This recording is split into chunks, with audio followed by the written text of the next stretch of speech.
బాలకోటే గారు లక్ష్మణ్ ఇంకా మీరు ఆగండి. బాలకోటే గారు మాట్లాడతారు. లక్ష్మణ్ గారు మీరు ఆగండి, మీరు ఆగండి. బాలకోటే మాట్లాడతారు. బాలకోటే గారు.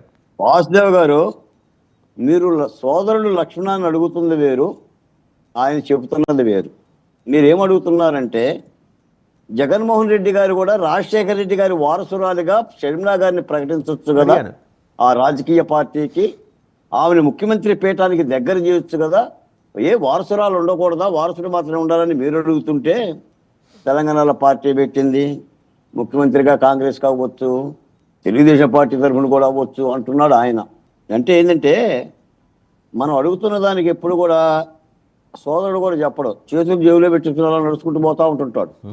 ఆయన తీరి అది ఇంకో మాట అన్నాడు. ఇప్పుడు ముగ్గురికి సమాధానం చెప్పాలంట ఆయన. ఏ ముగ్గురికి సమాధానం చెప్పాలి? అసలు ఏముందని సమాధానం చెప్తావు? What's your capacity? ఎవరి సమాధానం చెప్తావు? ఏముంది నీ దగ్గర? పార్టీ దగ్గరే ఉంది. ఏ ముగ్గురికి సమాధానం చెప్తావు? పార్టీ కాదండి, ఏ ముగ్గురికి సమాధానం చెప్తావు లక్ష్మణ? ఏం మాట్లాడతారు మీరు? ఏ ముగ్గురికి సమాధానం చెప్తావు చెప్పండి. ఇప్పుడు ఈ రోజు ఎంత బాధ్యాలు కొట్టినా, ఎంత చెడతలు వాగించినా నా మాట వినండి.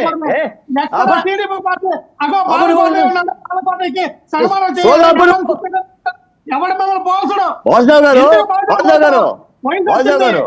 సంవత్సరాల దగ్గర వచ్చినాయి.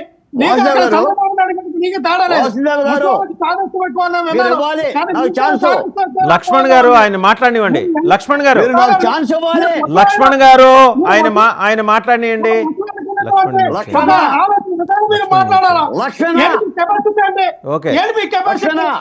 లక్ష్మణ్ గారు మీరు ఆగాలి.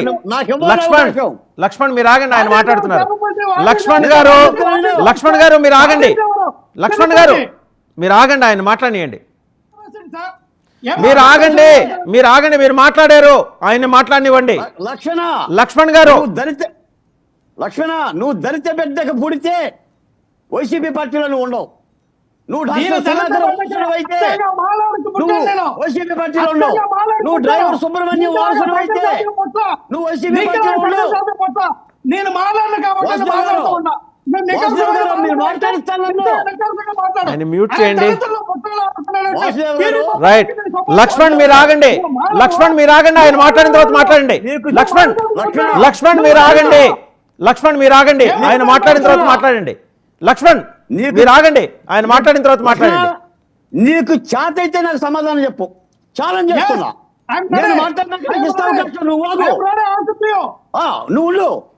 నువ్వు ముగ్గురికి సమాధానం చెప్తావా? ఏ ముగ్గురికి సమాధానం చెప్తావు? ఏముందని చెప్తావు? నీ డ్రైవర్ సుబ్రహ్మణ్యం తరపున పార్టీలో నువ్వు ఎలా ఉంటున్నావు?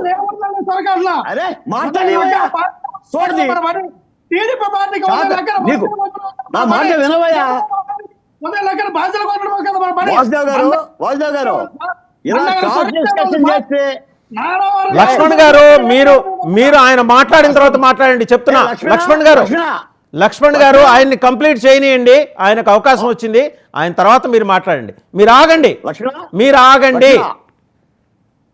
బాలకోటే గారు మీరు మాట్లాడండి. అక్కడ వాసుదేవ్ గారు మొత్తుకుంటున్నా కూడా లక్ష్మణ్ ఆయన ప్రశ్నలకు మీరు తర్వాత సమాధానం చెప్పండి. ముందర ఆయన మాట్లాడివ్వండి. క్రాస్ టాక్ వద్దు. నేను చెప్తున్నది వినండి. ఆయన మాట్లాడియండి. నేను మాట్లాడిన నువ్వు మాట్లాడవయ్యా. ఎవరు కాదన్నారు? నేను వింటా. ఆయన మీరు మాట్లాడండి. బాలకోటే గారు మీరు మాట్లాడండి. చూసారా ఇద్దరు దళితులు ఎట్లా కొట్టుకుంటుందని చెప్పి సంకేతాలు పోవటానికి పద్ధతి లేదయ్యా. నువ్వు మాట్లాడవయ్యా. లక్ష్మణ్ గారు మీరు ఆగండి, తర్వాత మీరు మాట్లాడుతారు. కానీ మీరు ఆగండి. నేను మీకు చెప్తున్నా. లక్ష్మణ్ ఇలా అయితే లక్ష్మణ్ గారు ఆయన మాట్లాడనివ్వండి. తర్వాత మీరు మాట్లాడండి. నేను మిమ్మల్ని మాట్లాడద్దంట్లా, ఆయన మాట్లాడియండి. వాసుదేవ్ గారు, వైఎస్ఆర్ కాంగ్రెస్ పార్టీ డిబేట్లకు వచ్చే ప్రతినిధులకి చాలా ప్రాధాన్యత ఉంటుంది. వాళ్ళ పార్టీ సిద్ధాంతాలనే, నాయకుల వ్యూహాలనే ప్రజల ముందు పెట్టాలి. ఇలాంటి లక్షణాలు లాంటి వాళ్ళని తెచ్చుకొని డిబేట్లో పెట్టుకున్నా కూడా ఆ పార్టీ మూలన ఏం ప్రయోజనం ఉంటుంది? ఎలా మోస్తారు చెప్పండి. ఈ రోజున మీకు ఒక మాట చెప్తానంటే, మనం ఏ సమాజంలో ఉన్నాం? పితృస్వామిక సమాజంలో ఉన్నాం. సాధారణంగా వారసుడు అనే మాట అన్యోపదేశంగా అందరికీ వచ్చే మాటే. అందరికీ వస్తుంది. ఏ లక్షణానికి రాదా? మీకు రాదా? నాకు రాదా? వారసుడు ఒకడు కావాలి అని.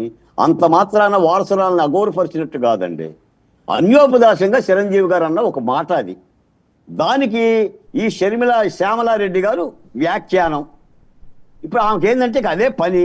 ఆమె కావాల్సిందంటే జగన్మోహన్ రెడ్డి గారు ఆమె వారసునే మోస్తుంది. ఇప్పుడు శ్యామలారెడ్డి గారు మోస్తుంది, రాజశేఖర రెడ్డి గారి వారసున్నాయి. ఆమె వారసునేం కాదు. ఇప్పుడు కొత్త ఒక వింత పాత ఒక రోత అన్నట్టుగా అసలు సీన్ అయిపోయింది. మొన్న 5 ఏళ్ళు ఆమె ఎక్కడ ఉందో తెలియదు. అసలు ఆ శ్యామలారెడ్డి గారు ఎవరో నాకు తెలియదు. ఆంధ్రప్రదేశ్కి అసలు తెలియదండి. ఇప్పుడు గ్లామర్ ఉంది, అందచందాలు ఉన్నాయి, మీరు కూడా ఎమడబడతా ఉంటుంటారు. ఏదో ఒక వ్యాఖ్యానం వేస్తారు, ఒక రాయ